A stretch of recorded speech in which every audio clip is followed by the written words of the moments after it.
U-Advocate Zandile Mshololo omele ufiso kuhle Ntuli ukhala ngokuthi umbuso uyaxambukela emsebenzini wakhe.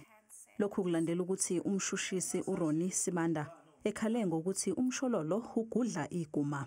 I would suggest to my colleague Melo to say that all these calls from these respective numbers, accuse number 5 dispute, and then we make progress. And like going call by call because the information won't change. uMshololo uziphendulele. I've never dictated to the state how to present its information. Yeah, fine. We stood for almost 2 blessed months, the state leading this witness. And I've not even taken a 1 day, my lord.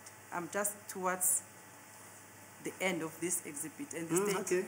uMshololo uthi ubufakazi bukaPinki Vitlingham buyashayisana. We need to get this information correct if you can, because there is a discrepancy here.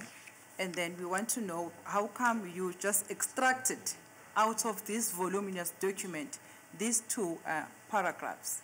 Icala lizoqhubeka ngomsombuluko.